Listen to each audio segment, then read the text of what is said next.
Bonjour à toutes et à tous, bienvenue pour cette nouvelle rencontre en compagnie de Léna Pongelard, donc deux premiers romans, Léna Pongelard donc, et Donatien Leroy. Léna Pongelard qui a publié Une si moderne solitude aux éditions du Penseur, et Donatien Leroy, donc Sisyphe, un roman aux éditions Inculte. Deux très beaux premiers romans, peut-être différents bien sûr en apparence, mais qui ont quand même un certain... Il y a des passerelles possibles entre les deux, c'est l'intérêt. On a appelé la programmation, donc de très bonne programmation du Festival du premier roman de Laval, a appelé cette rencontre Folie ordinaire, du manque à l'obsession, ou comment le désir façonne ses monstres. Je dirais que vos deux livres sont en effet sur la folie peut-être, mais également sur la famille, sur la filiation, sur le couple, avec comment on peut être à deux, comment on peut être à trois aussi, puisqu'on va voir avec vous, Léna Pongelard, que donc il y a une troisième, voilà, un enfant qui à un moment arrive dans le roman, mais qui arrive à faire une fausse couche, on peut le dire, parce que c'est assez rapidement énoncé. Quelques mots sur vous. Donc Léna Pongelard, vous êtes éditrice, vous travaillez, je crois, dans le domaine du livre pratique, ce que vous m'avez dit hier, voilà. Et donc, vous publiez le premier roman, Une si moderne solitude aux éditions Le Penseur, l'histoire de Marie et Léon, un couple amoureux qui se pose la question d'entrée de jeu dans le roman. À partir de quand s'est-on vraiment aimé? Voilà, donc ça c'est une question qui va ouvrir le roman. Et on va, c'est un couple amoureux, un couple qui vit dans l'Est parisien, qui rien finalement ne manque en apparence, mais on va voir justement que le manque et l'obsession vont vite en effet occuper leur histoire de couple, et avec un roman construit en deux chapitres, enfin en deux parties, si je puis dire. Une partie, on est à deux, ensuite une partie, on est à trois, partie 1 à 2 et partie 2 à 3, si je puis dire, sans faire de mauvais jeu de mots. Donatien Leroy, donc vous êtes responsable, je crois, d'une agence de communication. Vous avez créé votre propre agence. Vous êtes parallèlement photographe, vous vous consacrez à la photographie, vous donnez des formations en photographie, et c'est vrai que on verra en effet que peut-être dans votre livre Sisyphe, il y a peut-être cette sorte de série d'instantanés du quotidien, puisque votre roman se déroule sur une semaine, si je l'ai bien lu, du lundi au dimanche. Là, pour le coup, vous nous proposez... Alors, vous explorez, j'ai lu ça quelque part, peut-être c'est une bêtise, je le dis quand même, vous me corrigerez si... vous explorez les urbex, les derniers espaces sauvages. Est-ce que c'est quelque chose qui... C'est pas la même chose. Ouais. Ouais, les urbex d'un côté, c'est les vieilles friches industrielles abandonnées ou quoi que ce soit. Plus près du micro. Ça c'est pour pour la photographie. Et puis les espaces sauvages, j'espère qu'on le retrouve à la fin du roman. On n'en dira pas plus. Mais... Enfin, on verra ce qu'on dira. Pas de secret. Mais le sauvage, oui, est vraiment important. Et puis de toute façon, c'est un petit peu la trame de... Oui, c'est un peu la trame. Ouais. La toile de fond du roman. C'est là où j'ai voulu amener mon gars, quoi. Vous écrivez un peu la solitude qui peut frapper aussi les êtres humains. Et donc, on va suivre donc, à travers votre livre, votre roman, le quotidien d'un homme qui est donc raconté comme une sorte de... J'aime bien le terme de mantra oppressant, qui est pris pour décrire, en effet, que la programmation ici à Laval a mis en avant pour décrire un peu sa vie, jour par jour, au quotidien. Ce côté quotidien qui est très présent aussi dans le livre de Léna Pongelard. Chaque geste répété, donc on est vraiment dans le même, chaque jour qui passe, le même, une espèce de routine, on peut dire quotidienne, et à un moment donné va venir se greffer là-dessus quelque chose, un événement qui va peut-être remettre un peu les choses en question, faire dérailler la machine, mais on va le découvrir en lisant le roman. Alors moi j'ai une première question que je pose toujours, vous avez trouvé ça peut-être banal, mais je l'ai posée tout à l'heure et du coup je réitère, c'est que quand on écrit un premier roman, donc voilà, est-ce qu'on puise, alors peut-être c'est un peu banal, dans sa propre histoire? Est-ce que c'est en partie autobiographique? C'est vrai que vous, on peut penser que non, Léna Pongelard, c'est totalement un peu fou, j'ai envie de dire, bien qu'on parte de la vie d'un couple finalement. Et voilà, et Donatien Leroy, même question. Alors après sur les titres aussi, Une si moderne solitude, ça m'a fait penser à la chanson de Souchon, Ultramoderne solitude. Je ne sais pas si ça a été important dans le choix du titre. Et vous, Donatien Leroy, Sisyphe, on est en plein dans les mythes. Et c'est vrai qu'on va voir que les mythes, la mythologie va revenir à plusieurs reprises dans votre roman. Alors je ne sais pas si la mythologie était un peu fondatrice pour l'écriture de ce roman, mais puisque vous citez même en épigraphe du livre, Donatien, Échille dans Prométhée enchaîné, Ils habitaient sous terre au fond des ténébreux réduits des antres, comme les fourmis longues et minces, ils ne savaient rien ni de l'hiver, ni du printemps fleuri, ni de l'été fructueux. Ils vivaient sans penser jusqu'au jour où. Et c'est Prométhéeus enchaîné, traduit par Lecomte de Lille en 1872. Alors, quelle a été la source d'inspiration, le déclencheur, appelez ça comme vous voulez, Léna et Donatien, de l'écriture de vos deux très beaux premiers romans et très originaux surtout, singuliers, je dirais. Est-ce que tu veux commencer? Oh, je peux commencer. Allez-y. Au tout début, tu évoques le côté autobiographique ou non. On va dire que j'ai été un petit peu ce gars-là pendant quelques années. J'ai été salarié, j'ai même été marié d'ailleurs. Et puis, c'est une vie que j'ai dû fuir, peut-être pour survivre d'ailleurs, parce que je pouvais pas, j'arrivais absolument pas à me fondre dans ce quotidien terrible, quoi. Donc il y a un côté autobiographique dans le sens où, oui, on va dire le lundi, le mardi, je l'ai vécu. Par contre, j'ai tout fait pour le fuir, quoi. Et il y a eu un événement, la mort du père aussi, qui est quand même La mort du père, qui est donc un événement du livre, hein, du roman. Oui, et dans ma vie aussi, et qui a fait que j'ai changé ma vie à partir de ce moment-là, c'est vrai, sans jamais trop comprendre le rapport. Mais ça s'est pas passé en 7 jours, par contre, pour moi. Ça s'est passé sur une année. Et puis il y a cette fuite, il y a le besoin de revenir au sauvage, qui aujourd'hui me porte, quoi. Donc il y a beaucoup d'autobiographie, il y a tout ce que j'aimerais être, tout ce que je ne veux plus être. Voilà, on peut dire ça comme ça.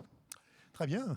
Léna? Oui, moi je pense qu'on peut dire que c'est entièrement autobiographique puisque j'enlève régulièrement des enfants. Voilà, ça m'arrive tous les jours. Non, évidemment, en fait, je me suis inspirée de plein de choses de ma vie, des toutes petites, des petites choses, des petites broutilles qui me travaillaient ou peut-être qui m'agaçaient. Et au fur et à mesure, quand elles ont commencé à faire un tas un petit peu important, ça a créé le personnage de Marie, qui est peut-être une sorte d'alter ego, de poltergeist un peu maléfique, qui dans la vie se permet tout ce que moi je me permets pas. Et le déclencheur, je pense, de ce roman, c'est une personne avec qui je discutais justement de la parentalité, du désir ou non d'avoir des enfants. Et c'est quelqu'un à qui j'ai demandé est-ce que tu regrettes d'avoir eu des enfants, et elle m'a dit non, je regrette pas, mais par contre si c'était à refaire, je le referais pas. Et je me suis dit, il y a peut-être quelque chose à explorer là-dedans. Et comme j'avais en tête ce personnage de Marie qui se permet un peu tout, elle n'est pas forcément consciente, parce que justement pour elle, en fait, elle a pas de filtre, elle fait les choses comme ça lui vient. Et à partir de là, c'était intéressant d'explorer plein de pistes véridiques, mais aussi de se questionner sur, parce que tout le long, je pense, peut-être plus dans la deuxième partie que dans la première partie du livre, on se pose la question finalement, est-ce qu'il se passe, est-ce que c'est réel, est-ce que c'est vérité ou fiction? Ça, c'est intéressant parce qu'en fait, ce qu'on n'a pas dit, c'est que Marie, si je me souviens bien, si j'ai bien lu le roman, écrit elle-même. Enfin, à un moment donné, on a l'impression qu'elle écrit des romans, elle le dit. Donc on peut peut-être... Alors, il y a une espèce c'est assez fascinant, c'est assez troublant même. Est-ce que du coup, c'est pas finalement, elle est peut-être en train d'écrire, une espèce de jeu sur la fiction, le fantasme, voilà. Est-ce que c'est bon? Moi, je l'ai lu comme ça. Oui, bien sûr, il y a toute une mise en abîme, d'autant plus que c'est facile parce qu'au final, c'est un couple parisien sans vraiment d'histoire. Bon, mis à part qu'ils sont aisés, on pourrait dire qu'ils sont bourgeois, ils ont beaucoup d'argent, mais sauf ce détail-là, qui n'est pas forcément un détail, mais on peut s'identifier en tout cas à leur routine qui n'a rien d'extraordinaire, et c'était justement faire naître la folie de ces petits détails-là, en fait, du quotidien, faire naître l'étrange dans l'ordinaire.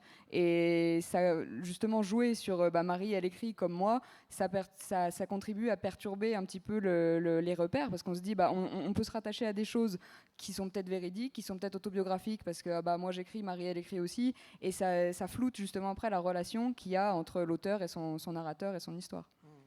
Donatien Leroy, donc Sisyphe, je parlais de l'Antiquité, parce que je trouve qu'il faut revenir aux sources finalement. L'Antiquité, c'est quand même, c'est ce qui nous, voilà, c'est notre culture, c'est la mythologie. Qu'est-ce qui, dans le titre déjà Sisyphe, il y a cette idée de recommencement. On pense à Albert Camus, voilà, Sisyphe, le mythe de Sisyphe, Camus. Est-ce que l'Antiquité pour vous compte beaucoup? Est-ce que ça a été un petit peu, je disais fondateur, je ne sais pas quel mot employer pour vous, Donatien Leroy? Moi, je vais peut-être faire bondir un petit peu, mais je pense que si on lit les Grecs, si on lit la Bible et la pensée chinoise, je pense qu'on a tout lu, que plus rien n'a été écrit après, en fait. C'est vraiment, il y a tout chez les Grecs, les Chinois et finalement la Bible aussi. Il y a plein d'histoires. Là, je parle vraiment des petites histoires qui, ensuite, tout ce qu'on a écrit depuis, j'ai le sentiment que c'est que de la répétition, que de l'inspiration de tout ce qui a pu être écrit et pensé à cette époque. Après, la mythologie, c'est plein de petites histoires. Moi, je me rappelle que quand j'étais gamin, j'étais bercé, j'ouvrais tout l'univers, en fait. Et dedans, il y avait toujours les pages avec la mythologie, et puis les images, etc. Et je me suis fondu dans ces histoires à cette époque-là, en fait. C'est peut-être là où j'ai trouvé mes inspirations. Après, à l'adolescence, quand ça a été un petit peu plus compliqué, quand on se pose pas mal de questions, il y a eu effectivement le mythe de Sisyphe, de Camus. Là, ça a été quand même une baigne. Parce qu'il ouvre son bouquin, la première phrase, c'est la question du suicide, en fait. Il estime que c'est la seule question qui soit... Là, on rejoint la folie, d'ailleurs, le thème. Mais le suicide, la vraie question, parce qu'il faut réussir à trouver... Est-ce qu'on peut trouver du sens à la vie, à l'existence une trentaine d'années après l'adolescence, j'ai toujours pas trouvé vraiment de sens, mais il faut juste, à mon avis, apprendre à vivre avec, quoi. Le personnage, lui, pour s'en donner, finalement, ils fondent une famille, il se console avec son boulot, il s'achète une bagnole, une belle maison, puis ils fondent une famille. Et puis il essaie de se rassurer comme ça, à mon avis. Il y avait quand même ce pari de nous faire... Ça aurait pu tomber dans ce côté répétitif, parce que vraiment des journées qui passent avec les mêmes gestes, la même façon de se comporter. Ça pourrait donner un roman, excusez-moi, duquel on décroche. En tant que lecteur, je trouve qu'au contraire, vous l'avez lu peut-être, le livre de... Je l'ai parcouru. Parcouru, oui. Je ne l'ai pas terminé. Vous ne trouvez pas, on est totalement embarqué. Il y a quand même des petites variations, il y a des petites choses qui vont progressivement, des petites variations dans les phrases, des choses qui sont un peu différentes, mais cette espèce de truc obsessionnel, de répétitif, c'était un pari quand même pas évident à mener au départ de Natien Leroy. C'était un peu dangereux, en fait. Donc j'ai écrit le lundi une journée lambda d'un type lambda, du lever jusqu'au coucher. Et puis une fois que j'avais écrit le lundi, je me suis pas trop emmerdé. Je l'ai copié-collé pour faire le mardi.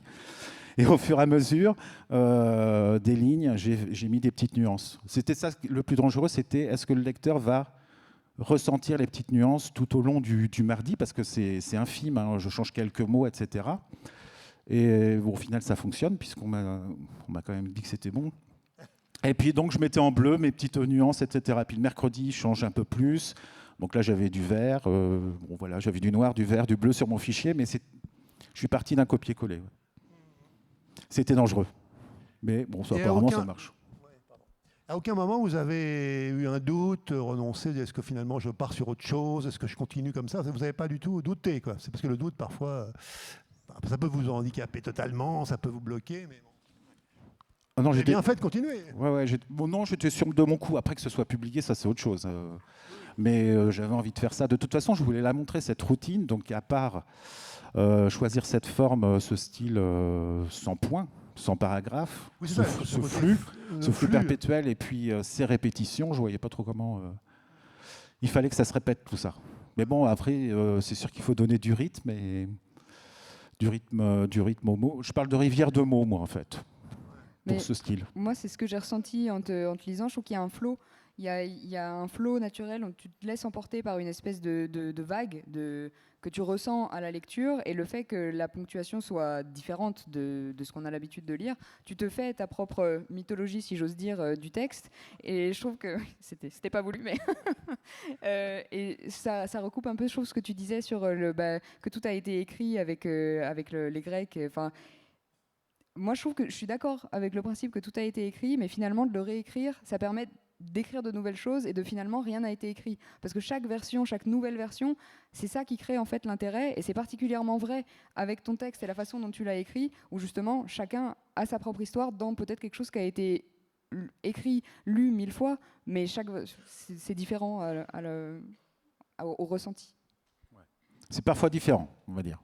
Il y a beaucoup de choses qui se ressemblent, mais il y a quelques bouquins comme ça qui sortent de temps en temps du lot et qui réinventent un petit peu les histoires. Ouais. Oui, je parlais de rythme, de musicalité aussi, de rythme, parce qu'il y a vraiment un souffle, quoi. C'est finalement en un seul souffle, quoi. On pourrait presque, c'est une seule phrase qui se poursuit.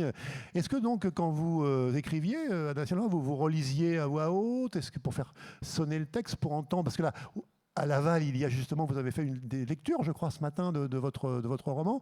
Est-ce que vous pratiquiez au moment de l'écriture la relecture à voix haute pour voir?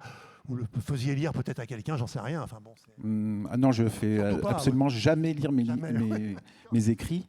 En fait, j'ai mis un mois, on va dire 1 an, 3 mois à écrire le bouquin. Et après, je me suis enfermé 3 mois pour le corriger, à le lire, le relire, le relire, le relire. Mais c'était surtout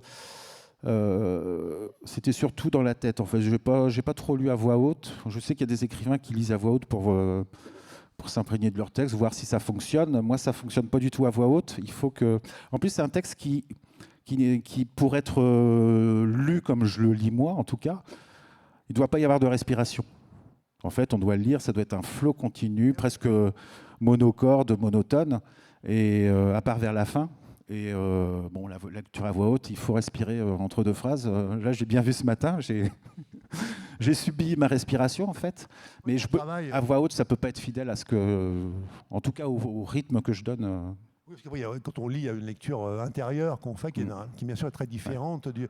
Je vous écoutais Donatien, il disait faire sens, écrire faire sens, mais finalement, est-ce que c'est pas ce que recherchent un peu Marie et Léon, de donner un sens aussi à leur existence, à leur couple, avec l'arrivée d'un enfant? Donc Marie fait une fausse couche un moment, et après on part dans quelque chose que on va laisser peut-être découvrir aux lectrices et lecteurs, mais bon, il y a ce côté jour de la semaine, aussi déroulement du quotidien. Vous écrivez à un moment un chapitre 5, les mercredis. Alors, je pensais au mercredi aussi évoqué par Donatien. Avant vendredi, il y a malheureusement mercredi. Pour moi, les mercredis, c'est un peu une allégorie de l'enfance, parce que le mercredi, c'est le jour des enfants, c'est le jour où il n'y a pas école l'après-midi ou toute la journée, enfin, ça dépendait des programmes. Mais donc, c'était un peu se rentrer en fait, dans le quotidien pour en créer derrière toute une symbolique et toute une imagerie, parce que donc Marie, comme elle n'a jamais été confrontée à la parentalité ou aux enfants, elle a besoin en fait d'étudier son milieu. Donc il y a un côté très très cynique où elle va, en fait, pour elle, les enfants c'est un objet d'étude, et c'est pour ça que le mercredi elle va donc observer des enfants à un goûter d'anniversaire qui s'amusent et qui font des jeux d'enfants, et pour elle c'est étrange parce qu'elle comprend pas bien tout ce qui se trame et tout ce qui se crée derrière des choses qui sont censées être instinctives, auxquelles on réfléchit pas. Et donc je pense que c'est cette routine et le fait que pour plein de personnes ça coule de source, en fait, un goûter d'anniversaire. On n'y réfléchit pas 300 ans, on invite des gens, on fait un gâteau, puis voilà, ça se déroule. Et pour elle, elle comprend pas, c'est pas son monde, ça, en fait. Et c'est ce décalage, je pense, en fait, qui crée l'étrangeté et le côté vraiment inquiétant de se dire mais ça peut pas exister quelqu'un qui sait pas ce que c'est qu'un goûter d'anniversaire. Alors après, elle va jusqu'à se fabriquer une poupée, enfin bon, avec laquelle elle met des épines. Enfin bon, c'est un peu voilà. Ça, c'est un truc, c'est des idées qui vous sont venues comme ça à mesure de l'écriture, ou c'est quelque chose qui est ce thème de la folie un petit peu, voilà donc. Non, c'était donc un témoignage que j'avais entendu d'une personne qui a fait une fausse couche et qui a eu besoin de se créer en fait cette poupée pour matérialiser en fait la perte, parce que c'est aussi alors pour la petite histoire, le thème de la fausse couche, ça m'est venu en écoutant un groupe de rock qui s'appelle The Lemon Twigs, et le morceau s'appelle Always in my heart, never in my arms, donc qui veut dire toujours dans mon cœur, jamais dans mes bras. Et c'est donc le chanteur de ce groupe de rock a en fait vu une personne dans l'avion qui prenait le même avion que lui, qui avait ce tatouage inscrit sur le bras, et elle racontait à son amie pourquoi elle avait ce tatouage là, parce qu'elle avait fait une fausse couche, et il s'est dit J'adore ce thème, mais en même temps, je trouve ça dur d'arborer ce tatouage-là. Donc j'ai envie, moi, d'en faire quelque chose et de le matérialiser à ma façon.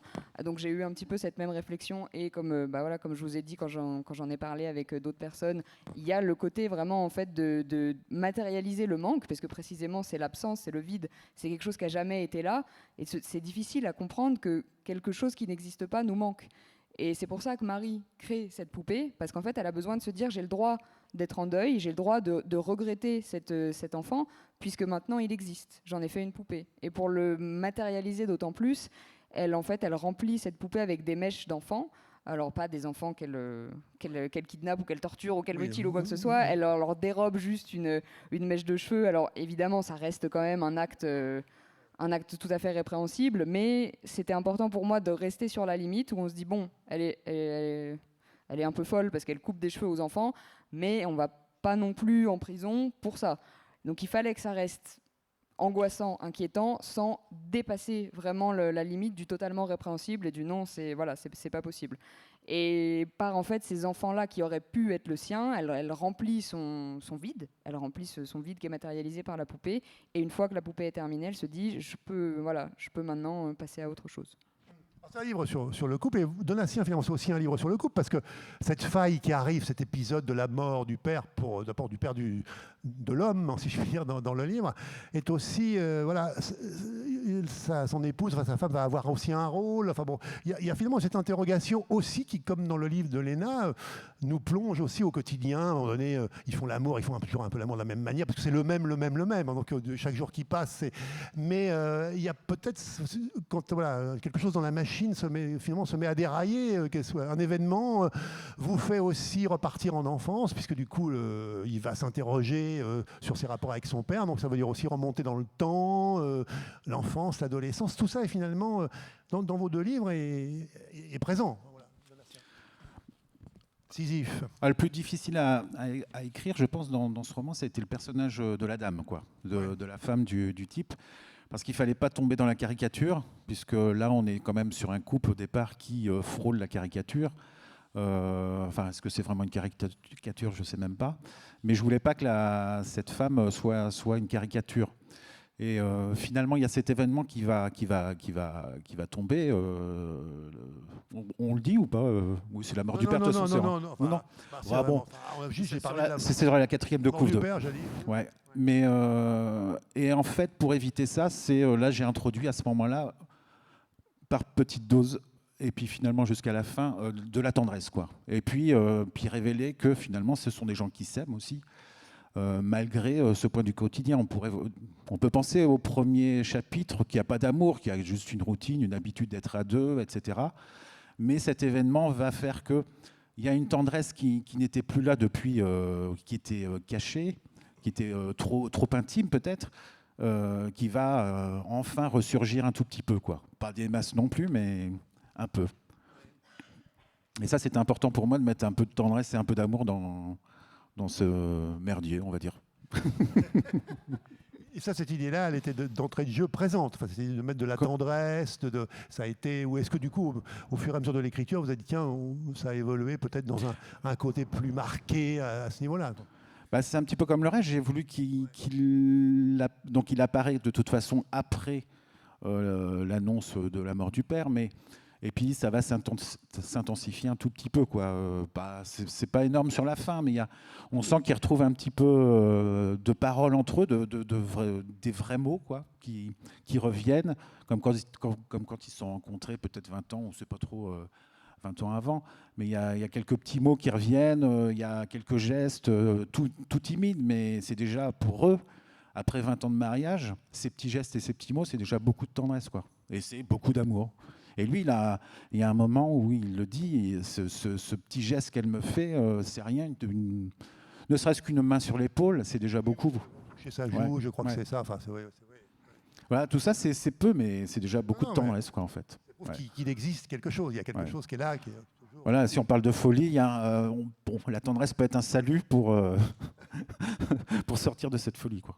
Un livre sur le silence aussi, sur la difficulté de communiquer, sur la souffrance, sur oui, l'émotion. Il faut savoir faire passer aussi dans le discours qu'on peut avoir, dans les échanges qu'on peut avoir. Est-ce que c'est ça aussi un peu votre roman Donatien Leroy? Alors si on parle d'émotion, j'espère qu'il y a un petit peu d'émotion qui passe. Moi, L'émotion entre soi, je veux dire, faire passer son... Voilà, de la... Entre eux. Ouais.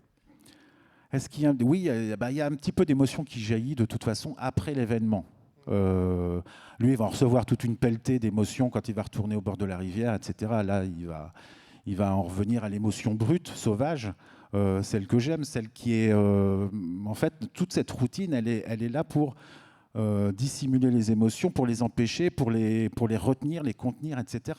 De toute façon, on a peur de nos émotions un peu primaires, un peu brutales. Et cette routine qu'on s'inflige, elle est quand même là pour cloisonner ses émotions.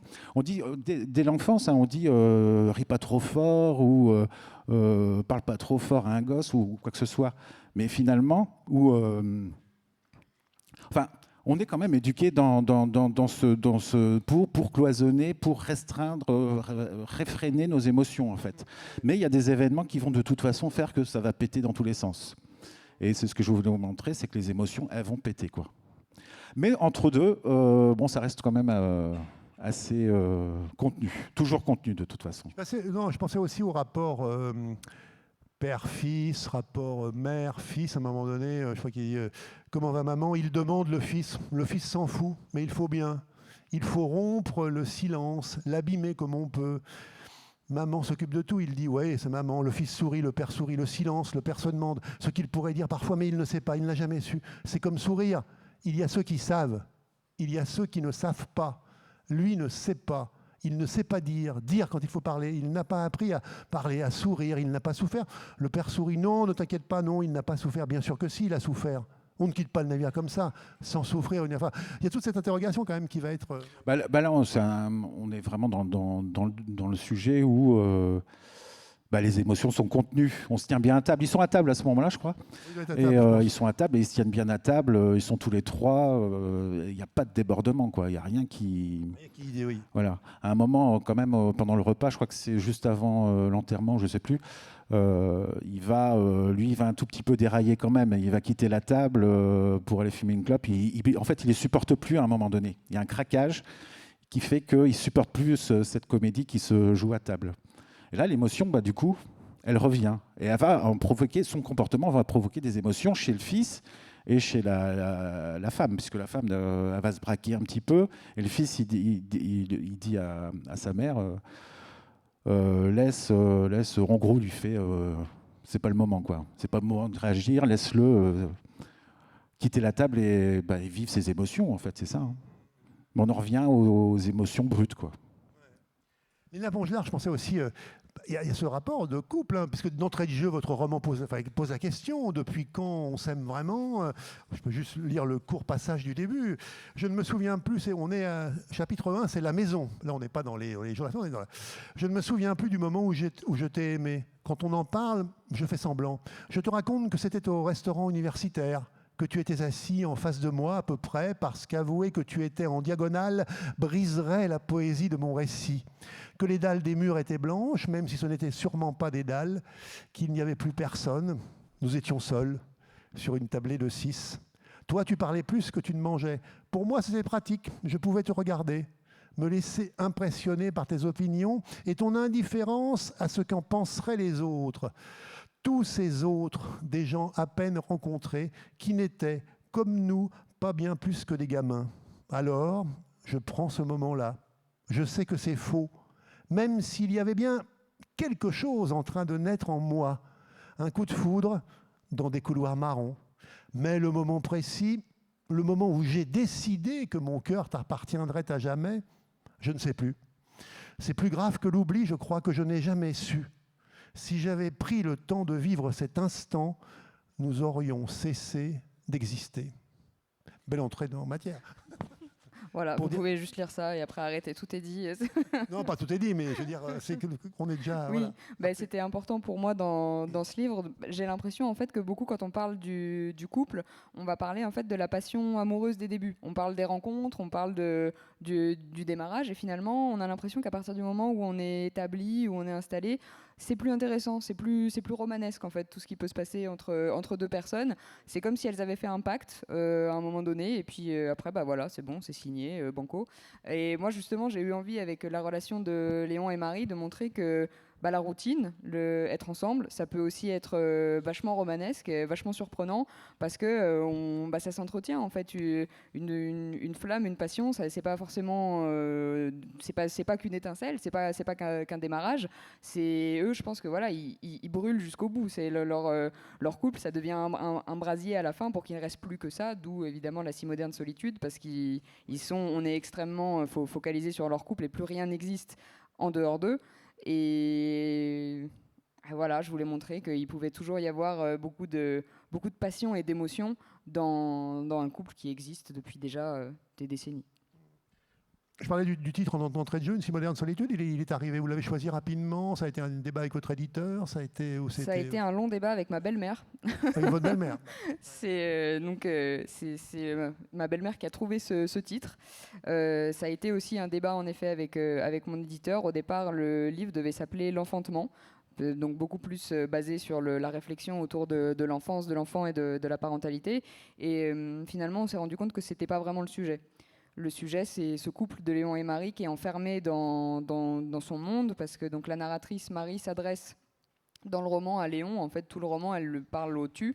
Et donc, en tant que lecteur, on a l'impression d'être pas plongé dans cette histoire, mais justement plongé dans la psyché de Léon et Marie, plongé dans leur fonctionnement, dans leur relation, dans leur tête, tout en étant extérieur à eux, puisque bah, évidemment on n'est pas eux. Et donc il y a un effet un peu à la fois de connaissance et de voyeurisme qui se crée. Et on s'est dit que bah voilà, c'était de ça dont il fallait parler, de ce couple isolé, parce que incompris par la société et ne voulant pas non plus eux faire l'effort de comprendre la société dans laquelle ils vivent, parce qu'ils en ressentent en fait souvent des agressions, et en retour ils agressent la société qui les agresse. Et donc ils sont seuls, quoi. Ils sont seuls et ça se passe maintenant, donc c'est moderne. D'où Une si moderne solitude. Exactement. Alors c'est vrai que en écoutant Léna Pongelard dans Nacien Noir, je me dis aussi que votre livre, alors on est sur la thématique folie ordinaire, mais Léna parlait du rapport avec la société, de la solitude. Vous en parlez, vous l'évoquez, ce rapport aussi, il va au boulot tous les jours, machin, il y a ce côté un peu peut-être, en creux peut-être, une critique un peu voilà, du côté sociétal, de l'aspect un peu répétitif, la routine, le côté, voilà, un peu l'exploitation peut-être aussi de certaines personnes sur d'autres. Enfin, il y a ça aussi, finalement, c'est un peu un livre engagé, enfin je sais pas. C'est pas en creux. En creux, hein. mais enfin, oui, enfin voilà. Ouais, c'est pas en creux, c'est quand même une... Moi, le sujet folie ordinaire, ça m'a tout de suite évoqué cette routine qui s'inflige. Je ne comprends pas pourquoi on s'inflige ça, en fait. On a tellement d'autres choses à vivre que on passe à côté. Alors effectivement, c'est un cocon, c'est rassurant, c'est sécurisant, on parle beaucoup de sécurité, etc. C'est vrai que ce mode de vie, il n'y a rien qui bouge, et mais ça passe vite. Hein. Je sais pas, on vit 60 ans, 70 ans, 80 ans. On se rend compte que ça dégomme, ça passe très très vite, mais on peut quand même s'autoriser, même si on adopte ce type de vie, on peut quand même essayer, se pousser à oser, se contraindre à de temps en temps aller au bord d'une rivière, quoi. Se poser le cul au bord d'une rivière et puis regarder ce qui se passe autour de soi, au moins ressentir un petit peu le monde qui tourne, c'est ce que j'évoque, mais arrêter sa course. Arrêter peut-être un matin, ne pas aller au boulot, finalement, on appelle le médecin, tu ne peux pas m'arrêter 2 jours, et puis aller 2 jours au bord d'une rivière, quoi. Arrêter cette course qui est complètement folle. Bah ouais, en fait, c'est ça le sujet. Pour moi, la folie ordinaire, c'est ce mode de vie qu'on s'inflige. Et la solitude, de toute façon, elle est là, elle est partout. Ce mec-là, il a beau être marié, avoir un enfant, un boulot, une vie sociale, etc., mais il est dans une solitude à crever, quoi. Moi, si je rebondis juste sur l'idée de folie ordinaire. Moi, je me dis, quand la folie, elle est à l'extérieur, justement, l'intérieur que tu te crées parfois avec ta routine, ça peut être aussi la solution. Et finalement, l'intérieur devient la réponse à la folie extérieure. Et enfin, tu vois, je pense qu'on peut mettre ces deux choses en miroir, où toi, tu vas trouver la réponse à l'extérieur, et moi, ils vont trouver la réponse à l'intérieur d'eux-mêmes, parce que l'extérieur ne correspond plus. Et finalement, je sais pas, il y a plusieurs manières de de trouver sa solution, et la routine, parfois, ça peut aussi être un moyen de s'émanciper et de s'évader. C'est ma perception, mais... Mais est-ce que tes personnages y trouvent une solution, vraiment? Ouais, ils me font flipper. Hein. Ils m'ont fait flipper, ces personnages. Hein. Ouais. Oui, Vraiment. c'est flippant parfois. Oui, Mais c'est un coup, compliment, mais Ils trouvent ils pas, sont... en effet, ils trouvent pas pas dire. vraiment de solution, mais je pense qu'ils incitent du coup à se poser des questions. Et le fait qu'ils aient pas de réponse, nous, ça nous questionne aussi de se dire, bon, bah, quelle est la bonne solution pour nous? Moi, je présente pas, tu vois, je me dis pas, il faut pas ni fuir, ni continuer, mais réfléchir, en fait. Et tout est possible. Moi, je me dis, la folie, ça peut être continuer dans sa routine, ou la folie, ça peut être justement essayer à tout prix de s'en échapper parce qu'on nous a dit que c'était pas ce qu'il fallait faire. Et voilà, il n'y a pas de bonne réponse. Pas du tout. Non, mais c'est vrai que il est flippant, hein, le livre. Après. Et en même temps, c'est intéressant parce qu'il y a les deux points de vue. Il y a le point de vue du... Comment il s'appelle le héros masculin, oui. Léon, qui n'a pas du tout la même approche que Marie. Donc, il y a la possession, il y a... Qu'est-ce que l'enfant occupe comme place? Bon, je l'ai un peu dit au début, j'y reviens, mais c'est vrai que c'est quand même très central. Hein, voilà, comment on le perçoit, alors, sa relation avec lui, le désir d'enfant ou de ne pas en avoir, parce que on n'est pas obligé de... Voilà. Et toutes ces questions, finalement, sont au cœur du... Oui, parce que comme ils sont donc tous les deux en vase clos et en vase plein presque, ils sont pleins, ils sont remplis d'amour l'un pour l'autre, et finalement il n'y a plus de place à un élément extérieur. Et donc c'est pour ça que la fausse couche de Marie, en fait, c'est un déclencheur de réfléchir à finalement qu'est-ce qu'on est prêt à accorder comme place aux autres. Est-ce qu'il nous reste de la place pour l'amour quand on est déjà deux et qu'on a un amour dévorant? Est-ce qu'on est capable d'accueillir une troisième personne? Et plus généralement, en fait, cette troisième personne, cet enfant, c'est aussi la place aux événements extérieurs. Donc, comme on disait, de la vie, c'est aussi la place aux autres, aux amis, à la famille, au travail, aux relations. Enfin, et du coup, donc c'est toute une réflexion finalement sur l'espace et sur finalement, est-ce que quand on est enfermé à deux, on peut encore s'ouvrir au reste? Oui, puis qu'est-ce qu'on donne qu'est-ce qu'on accorde aussi comme liberté aux enfants ou pas? Quelle est la limite? Alors, bon, après, je ne veux pas en dire plus parce qu'il faut laisser... Voilà, il y a des enfants dans le livre. Oui, puis là, les limites, elles sont vagues aussi. Elles sont vagues et selon la personnalité de l'enfant aussi. Enfin voilà, c'est c'est moi un roman sur l'éducation aussi, en quelque sorte. Oui, on peut voir ça. Oui, bien sûr, on peut voir ça comme ça. Mais après, je pense qu'ils ont un enfant qui est quand même un peu idéal, un peu trop parfait. C'est le rêve aussi. Voilà, c'est exactement, sans en dire trop, c'est une vision fantasmée et rêvée de l'enfant parce que c'est tout un questionnement sur la vérité et la réalité. Qu'est-ce que la réalité de l'enfance? C'est le périple un peu qu'ils vont vivre tout au long de leur quête. Oui, parce que finalement, dans votre livre, Donatien Leroy, il y a aussi ce rapport du vrai et du faux, parce que c'est un peu dans... Qu'est-ce qu'il fait comme boulot, votre héros là? Il n'a pas vraiment précisé, mais enfin bon, moi je vois un peu quand même ce côté managérial, un peu, peut-être qu'on peut voir ça aussi, l'aspect, vous avez changé de vie, vous m'avez dit, vous êtes devenu indépendant. Bon, voilà, lui, il est au bas de l'échelle, c'est un employé. Il subit quand même un peu le truc. C'est un employé. Il semble qu'il ouvre toute la journée des dossiers, il stabilote des lignes, etc. Puis il passe le dossier à un collègue, etc. Alors, c'est rien de réjouissant. Hein. Puis il se tape 2 réunions par jour où il décide de rien, où il n'a pas le droit à la parole, etc. C'est vraiment... il part de loin, lui. Hein. Il n'était pas arrivé au bord de la rivière. Hein. Parce que c'est aussi, là où on parle des enfants, mais il y a cet aspect justement aussi, les enfants sont présents, notamment le fils. À un moment donné, il y a une scène, c'est l'anniversaire aussi. Enfin, je crois, non, il n'y a pas d'anniversaire du fils à un moment? Non. Page 39, si je ne m'abuse. Il oublie vaguement l'anniversaire de son fils. Ouais. Oui, les scènes de la vie de couple et de famille. Voilà, c'est madame qui lui rappelle que c'est l'anniversaire du fils. Lui, de toute façon, il oublie. Oui, c'est ça. À un moment, je crois qu'il sort des chiottes et puis il finit par y penser parce qu'il passe devant la chambre du fils qui est aujourd'hui vide. Hein. Évidemment, le fils, il est parti. Il mène sa vie. Mais c'était quoi la question, du coup? Il y a cet aspect, comme un peu chez Léna, la place de l'enfant aussi dans leur vie de couple, comment est-ce qu'ils traitent un peu, comme leur relation avec lui. Enfin, voilà. Il y a deux fils en fait dans ce roman. Il y a le fils qu'ils ont eu eux, mais le personnage principal redevient finalement un fils puisque à la mort du père, la question centrale, c'est finalement ce qui revient de plus en plus dans ses émotions, ce sont les souvenirs d'enfance qu'il a eu, les quelques souvenirs qu'il a eu avec son père. Et finalement, s'il y a la question du fils dans le roman, c'est plus ce personnage-là, à mon avis. Voilà, c'est là-dessus que j'ai mis le paquet. C'est de savoir finalement ce qui. Moi, je crois sincèrement que de toute façon, tout s'écrit dans l'enfance. Hein. On réinvente pas grand-chose par la suite. Tout ce qu'on va pouvoir rêver, ne serait-ce que un jour écrire un roman ou publier un roman. Moi, j'avais 7-8 ans, quoi, quand je me suis mis ça en tête. Mais j'ai jamais changé de ligne finalement. Aujourd'hui, je me rends compte qu'en vieillissant, pas trop, mais un peu quand même, j'en reviens à toutes mes aspirations de gamin, en fait. Pendant, on va dire, quelques années, dizaines d'années, etc., j'ai vécu ma vie d'adulte ou quoi que ce soit, mais je me rends compte que plus je vieillis, plus je retourne à la source de la rivière, en fait, c'est ça. Et je reviens à aimer des choses que j'aimais quand j'étais gamin, quoi. Alors, je ne sais pas si c'est ça la sénilité ou quoi que ce soit, elle arrive peut-être vite, mais du coup, lui, il retourne à la rivière. Il y a toute cette image de la rivière, finalement, de remonter la rivière il remonte les souvenirs, il voit le peu qu'il a pu partager avec le père. Et quand on parlait d'émotion, lui, sa grande émotion, c'est quand le père posait sa main sur son épaule.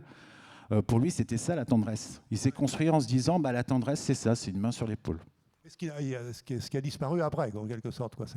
Donc il y a la recherche de revenir finalement, comme vous venez de le dire, aux sources vraiment de leur relation. Est-ce qu'il n'y a pas ça finalement aussi, ce côté retour à l'enfance aussi chez vous, Léna, un peu à travers, parce que le rapport justement de ce couple avec enfants Je ne sais pas si on peut dire retour, parce que j'ai l'impression que Marie, elle n'a jamais vraiment connu d'enfance. Il y a un chapitre d'ailleurs où elle en parle, quand elle commence en fait sa poupée, où elle se dit qu'elle devait faire de la broderie en fait, et on a l'impression que c'était déjà la même personne dans l'enfance que maintenant. Donc je pense que pour Marie, il n'y a jamais vraiment eu d'enfance, donc pas de retour. Et pour Léon, c'est un peu l'inverse, il n'a jamais vraiment quitté l'enfance. Donc il y a, en effet, ça reste, c'est une thématique pour les deux, mais il y a pas de retour parce que leur développement c'est pas fait comme ça. Et pour revenir à la folie, je crois c'est elle-même qui se pose la question. On est page 192, elle dit je me demande si je suis saine d'esprit.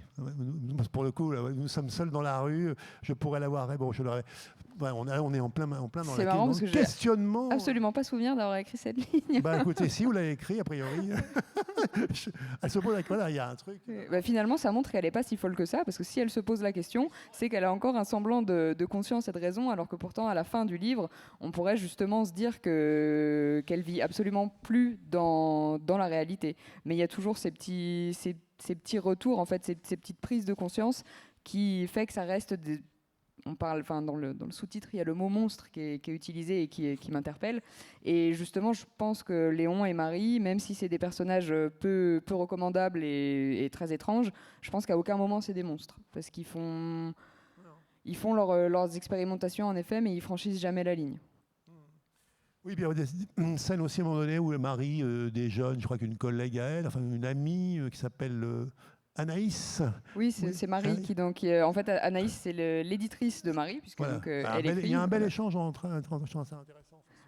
Oui, là où en fait Marie se rend compte que son éditrice a aussi fait une fausse couche et c'était pour moi l'occasion de parler en fait de ce sujet qui est très peu abordé, pas seulement en littérature, qui est très peu abordé de manière générale et c'était vraiment l'occasion d'en parler. Et alors dédramatiser, c'est pas du tout le mot, mais c'est pas un tabou en fait. On peut, c'est quelque chose qui arrive, dont on a le droit de parler si on a envie d'en parler. Et enfin voilà, c'était l'occasion de se dire c'est une conversation qu'on peut avoir. Ouais. Peut-être que ma relation avec Léon et notre fausse couche ferait un bon roman. Je soupire. Tiens, tu dis notre. C'est vrai. Je suppose qu'il est tout aussi impacté que moi. Voilà. Moi, j'ai fait une poupée et toi, une liste d'enfants qu'on pourrait emprunter pour essayer de les élever un temps, puis éventuellement les rendre à leurs parents s'ils ne nous plaisent pas. Tu as fait une liste de traits, de défauts, de qualités et de couleurs d'iris que tu préférerais. Je pense pouvoir dire que tu es impacté. Alors après, c'est intéressant le passage. C'est rare, d'habitude, on entend des femmes parler de leur fausse couche, pas de celle de leur couple. Et je comprends, c'est quelque chose qu'on vit dans sa chair. C'est peut-être aussi pour ça que c'est une chose dont on parle peu, mal, ou qu'on voudrait cacher. On a toujours l'impression que les autres, y compris ceux qui nous sont proches, ne sont pas concernés. C'est très intéressant ce que tu dis. Et encore une fois, vraiment, je suis désolé, Mario. Enfin, il y a tout un dialogue, justement. Oui, oui. Et en fait, ça m'a frappé un jour où j'étais à l'hôpital de Grenoble et où, en fait, à l'hôpital de Grenoble, il y a un pôle couple-enfant, ce qui n'est pas le cas souvent dans les hôpitaux où on a des pôles mère-enfant. Et c'est toute une réflexion, je pense, qu'on peut avoir en tant que société, se dire, mais comment est-ce qu'on peut, en tant que couple, en tant que mère ou en tant que père, s'impliquer dans la parentalité si finalement on en est exclu de base. Si une fausse couche, ça concerne qu'une femme, et si un accouchement, ça concerne qu'une femme, et si un hôpital, ça concerne qu'une femme, on se sent exclu en fait de cette réflexion-là. Et c'est pour ça aussi que j'ai donné à Léon les caractéristiques qui d'habitude sont un peu plus féminines autour c'est lui en fait le moteur c'est lui dans le couple qui veut avoir un enfant pour se dire on peut renverser en fait ce qu'on a l'habitude de voir ou de lire ou d'entendre. Est-ce que, alors je parlais, vous faites de la photographie aussi, vous faites des formations en photographie, c'est un peu comme ça des instantanés, j'ai envie de dire, du quotidien, peut-être votre livre de Donatien Leroy. C'est vrai que vous aussi, ce côté très, très visuel aussi de votre écriture, donc Léna Pongelard. Est-ce que vous pourriez peut-être nous en lire un passage, Donatien, peut-être Carrément. Oui, peut-être, oui, écoutez, parce que moi j'ai lu deux extraits là de... Est-ce que vous étiez ce matin à la lecture? Parce que c'est vrai que c'est une bonne question, remarquez. Non, vous n'avez pas assisté? Non. Bon, alors, écoutez, je vous laisse... Pose une question à Léna, je me prépare. Pardon? Pose une question à Léna, je me prépare. On patiente. Ouais. Oui, un peu en renversement, en effet, du genre, si je puis dire. Enfin, oui. Le trait peut-être plus féminin, enfin, je ne sais pas comment le dire. Oui. Traditionnellement, on va dire, parce que voilà, incarné par Léon et peut-être le côté plus viril par Marie. Enfin, ça participe c'est à un peu schématique ce que je dis, mais bon, peut-être... Non, mais bien sûr, à faire éclater les frontières et les représentations pour justement se dire tout est possible. Il n'y a pas de rôle prédéfini à l'avance et chacun peut endosser ce qui lui semble le plus à même d'endosser et d'être capable de gérer. C'est un roman, je pense, qui fait se poser beaucoup de questions plus qu'il n'apporte de réponses. Et ça, justement, ça permet tous de s'ouvrir et de se dire, moi, j'ai envie de m'engager dans telle voie ou d'avoir telle position sur n'importe quel sujet. Vous me dites que vous êtes prêts, c'est bon. Donc Donatien, allez-y, je vous laisse lire un passage. C'est donc ça être un homme, tenir sa place, tenir encore, malgré tout, malgré quoi. Tout était écrit, les contrats, le bail, le compte joint, le CDI, le mariage, le crédit, les compromis, l'acte de naissance. Il y avait juste à remplir les champs, le nom, le même, les prénoms, les dates de naissance, l'adresse, la même, les dates, les signatures, sur des lettres types, du papier en tête. Il ne fallait pas déroger à la règle, la même règle. Tout était écrit. C'est donc ça être un homme, tenir sa place, tenir encore, malgré tout, malgré quoi. C'est la vie comme ils disent, la vraie vie, le loup est mort, et au chien sa caresse sur le flanc gauche, toujours le même, et au chien son sucre, un par jour, jamais plus. C'est donc ça la vie, la vraie vie, comme ils disent. Et pourtant quoi? Si on pouvait encore se le dire comme on s'aime, on pourrait encore se le dire. Si on osait encore se dire les choses, ces choses, même les mêmes choses, même quand ce n'est pas vrai, tant que ça fait plaisir. Si on osait presque tout se dire, si on osait presque, même les mêmes presque. Si on osait presque la tendresse parfois, juste parfois, quand l'occasion s'y prête. Si on se tenait encore la main, même la même. Si une main se posait encore sur l'épaule, même la même. Si on s'embrassait les yeux fermés, la bouche à peine ouverte, la bouche, même la même bouche. Si on osait se caresser le flanc de la main gauche, même le même. Si on se tenait la main, même la même main. Si on ne tenait plus nos promesses, si on n'en faisait plus, si on franchissait les ponts la nuit, si on se donnait rendez-vous à l'improviste, si on riait, si on souriait, si on prenait un bain, si une voix, une fois, si on mettait un peu de musique, même la même et même toujours la même, si on posait la main sur une épaule, même la même, si on dansait, si les visages se frôlaient, même les mêmes visages, si les bouches se cherchaient et si les bouches hésitaient, et si les bouches se touchaient, si on osait s'étreindre, si on disait des mots qui ne se disent plus, emmène-moi ailleurs, à Paris ou ailleurs, si on osait, si on s'emmenait, si tout tenait dans une valise, si on s'offrait des ennuis et si on démissionnait, et si la voiture tombait en rade, et si on dépensait son fric, et si on divorçait, et si on se remariait, si on incendiait la maison, et si on vidait la baignoire, si on osait se promener à poil, même dans la pénombre, même toujours la même, si on osait allumer les bougies, et si on allumait les silences, si on osait, si on abîmait la vie, si on abîmait l'amour, si on abîmait la nuit, et si la pluie tombait le jour, et si le jour ne se levait jamais, si on traversait la rue, si on se courait après, si on passait au feu rouge, si on osait, si on ignorait comment tout ça doit finir, et si on y retournait à la rivière. Merci beaucoup.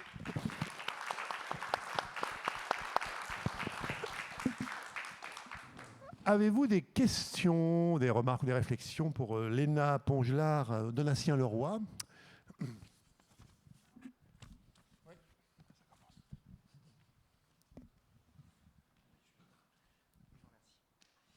Oui, moi j'avais une question. Alors, ça va peut-être un peu vous déranger parce que c'est un sujet justement que vous abordez tous les deux, mais sans donner de réponse. Donc peut-être que si vous n'avez précisément pas donné de réponse à ce sujet-là, c'est que vous n'en avez pas. Mais je trouve que c'est intéressant parce que ça ressort vraiment des deux romans. Qu'est-ce que c'est, comme ils disent, la vraie vie? Il y a ce thème de la vraie vie qui ressort dans vos deux œuvres. Et moi, ça m'a fait poser plein de questions.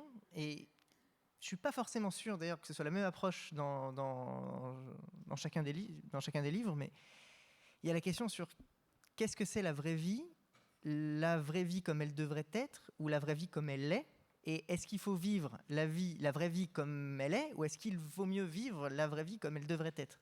Et bon, c'est peut-être un peu... mais après, c'est libre, hein, vous réagissez sur ça, mais c'est ce thème de la vraie vie qui...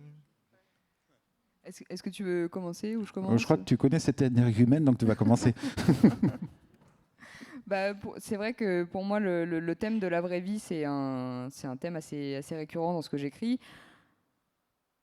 Parce qu'en fait, c'est un peu... C'est quelque chose qui est difficile précisément à circonscrire, mais quand on pratique, je pense, n'importe quel art, on se demande un petit peu toujours, enfin en tout cas moi, je me demande, est-ce que la vie que je mène tous les jours, est-ce que c'est la vie que j'aimerais vraiment mener? Est-ce que ce que j'aimerais pas faire, c'est pas plutôt écrire ou jouer de la musique toute la journée, enfin bref, vivre dans un espèce de monde parfait des idées? On en revient un petit peu à la caverne de Platon, mais de se dire vivre complètement coupé du monde, coupé, je vais y arriver, de toute matérialité. Et finalement, la vraie vie, qu'est-ce que c'est? Est-ce que c'est ces représentations? Est-ce que c'est ces ombres-là? Ou est-ce que c'est la vie physique, la vie matérielle qu'on vit tous les jours, où il faut manger, il faut vivre, on a un corps, il faut le faire vivre. Et il y a une dichotomie qui se crée quand on est, enfin, je pense en tout cas quand on trempe un peu dans la création, n'importe quel genre de création, de se dire quelle voie je prends, et quel chemin je prends. Et ouais, c'est toute une réflexion, voilà, autour de ces deux vraies vies. Donc encore une fois, j'ai pas de réponse, hein, je suis désolée, je ne sais pas quelle est la vraie vie, mais je me dis qu'il y a ces deux entités qui se confrontent, et c'est pas facile de savoir laquelle choisir. D'accord. Parce qu'il Oui, exactement. Donc voilà, c'est la narratrice en fait qui part d'un rêve qu'elle a fait où elle était enfant, où en fait elle rêvait qu'elle ne vivait pas, et que donc tout ce qu'elle vit là actuellement, elle ne le vit pas, et elle se réveillerait un jour quand elle était gamine à ce moment-là, et elle reprendrait le cours de sa vraie vie.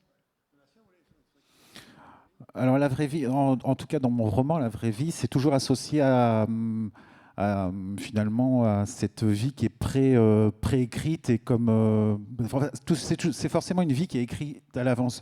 D'ailleurs, là, tout était écrit, les contrats, le bail, le conjoint, le CDI, etc. C'est tracé, il y a une trace à suivre, etc. Lui, il l'a suivi, il n'y a pas de problème. Son fils, apparemment, va la suivre aussi. Donc la vraie vie, en tout cas dans le roman, c'est celle-là. Après, je pensais écrire, par exemple. Alors, est-ce que c'est la vraie vie, écrire?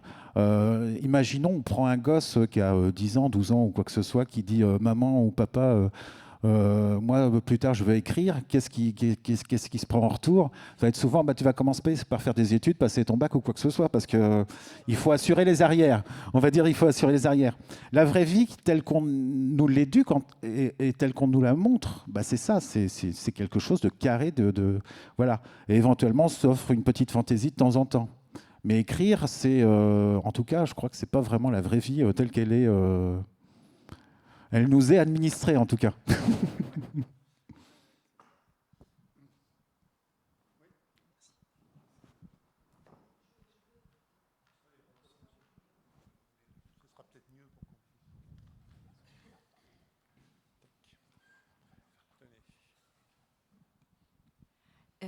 Alors, je me suis fait la remarque à l'instant que depuis ce matin, n'avait été, à ma connaissance, d'après les écrivains que j'ai entendus, donc interrogés par les interrogateurs, que en fait, on n'avait jamais associé l'écriture et la lecture.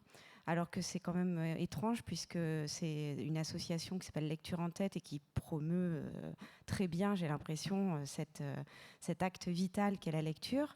Et donc, j'avais envie de vous demander quels sont les livres, parce que je me réfère à Gracq, en lisant, en écrivant, quels sont les livres dont vous vous êtes entouré pour écrire ces deux autres livres qui sont les vôtres. Je crois que c'est Simenon qui, quand il écrivait, lui il écrivait très rapidement, il écrivait en deux ou 3 semaines, fallait pas que sa femme l'emmerde, pendant les 2-3 semaines, elle n'avait pas le droit de lui parler, et il n'ouvrait jamais un livre, en fait, pour ne pas être parasité. Alors moi, j'ai eu des lectures, mais qui n'étaient pas en lien avec ce que j'écrivais. Je suis parti sur cette forme d'écriture aussi, j'ai envie, en tout cas... ce que j'ai envie de faire, c'est surtout d'écrire des choses que je n'ai pas forcément déjà lues. Je ne sais pas si ça n'a jamais été fait, probablement que si, mais en tout cas, je ne l'avais jamais lu de cette façon-là, abordé de cette façon-là. Donc je suis pas sûr que la lecture puisse, sur le moment en tout cas, influer sur mon écriture, parce que je vais plutôt avoir tendance à aller chercher des bouquins qui vont me sortir de ce que j'écris. Il n'y a pas eu trop de recherche. Après, il y a les influences sans doute qui remontent à beaucoup plus loin. Je parlais de tout l'univers, mais c'est assez sérieux parce que je pense que j'ai construit un imaginaire avec cette encyclopédie toute rouge là, où il y avait plein d'histoires qui étaient racontées dedans en fait. Je me rappelle, l'Odyssée d'Ulysse était sur 7-8 tomes différents, il fallait chercher dans l'index, etc. Mais sur le moment de l'écriture, en tout cas moi j'ai pas forcément, je suis pas sûr d'avoir eu des influences. Et si j'ai des influences, ça sera peut-être plutôt cinématographique, à mon avis. D'ailleurs, en termes d'écriture, sur la structure du récit, ça va être plutôt le cinéma qui va m'inspirer. Je suis totalement d'accord avec toi pour le volet lecture. J'étais en train de réfléchir à qu'est-ce que j'étais en train de lire pendant que j'écrivais Une si moderne solitude, parce que ça remonte, je l'ai écrit en 2021. Et j'étais en train de lire La passe miroir de Christelle Dabos, donc absolument rien à voir. Mais pareil, je pense qu'en fait, j'ai besoin que ma lecture ne soit pas liée à ce que j'écris, parce que quand j'écris, c'est un petit monde à part, et donc j'ai mes réflexions qui viennent ou qui se déroulent à ce moment-là. Et justement, moi aussi, en tant que lectrice, j'aime bien m'évader et penser à autre chose et des choses complètement différentes. Et particulièrement lire de la fantasy ou de la science-fiction ou du fantastique, ça m'aide en fait à décorréler tout ça et à me concentrer vraiment sur mes problématiques à moi et de pas me laisser dérouter par autre chose, par un sujet qui pourrait être un peu semblable. J'ai trop peur après de me dire ah ouais, en fait c'était une bonne idée d'aborder ce thème-là et je l'ai pas fait, et zut, je vais tout refaire et hop là je détricote et je refais. Donc je préfère lire des choses qui ont pas de lien. Mais après, pendant l'écriture, moi ça a duré 1 an et demi. Il y a des petites rencontres littéraires quand même, par petits points. Puis on peut, au détour d'un bouquin, se dire ah bah tiens, ça c'est pas con, je vais exploiter aussi un peu cette idée ou quoi que ce soit. J'y avais pas pensé. Je disais ce matin déjà, je sais plus dans quel bouquin j'ai vu ça, mais c'est complètement par hasard que j'ai eu connaissance de l'existence de Mérope, que j'évoque à la fin. Mérope, donc c'est une étoile qui n'est pas visible à l'œil nu, Et pour cause, en fait, ça remonte à la mythologie. Elle avait été finalement cachée dans le ciel, tout simplement parce qu'elle était condamnée pour avoir épousé un homme. Et cet homme, finalement, c'était Sisyphe. Un mortel, ouais. Alors que ses sœurs, à elle, Mérope, avaient épousé des dieux. Et il s'avère que Mérope, que je ne connaissais pas du tout, c'était la femme de Sisyphe, en fait. Alors je me suis dit, là, bingo, ouais, je le prends. Il faut que je le place. Mais c'est plus des petites rencontres comme ça qui vont alimenter ou Isis. À un moment, j'évoque Isis. J'ai dû la croiser dans un bouquin à un moment donné, ou pendant l'écriture, en fait. Ouais. Il y a Orphée Eurydice, ouais, je connaissais je connaissais un petit peu. Je ne sais plus pourquoi je parle d'Orphée et Eurydice, mais il doit y avoir une raison. Une dernière question avant que Léna Pongelard et donc Donatien Leroy partent pour dédicacer leurs ouvrages. Et je vous invite bien sûr à poursuivre la discussion avec Donatien et donc Léna. D'autres non.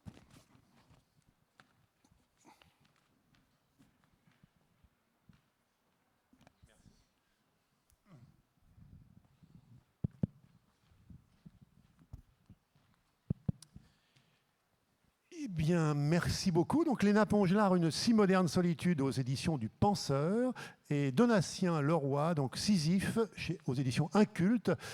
Vous avez compris que j'ai beaucoup aimé vos 2 premiers romans. Je vous invite à poursuivre votre création littéraire. Merci à vous. Et donc, rejoignez Léna et Donatien pour la dédicace.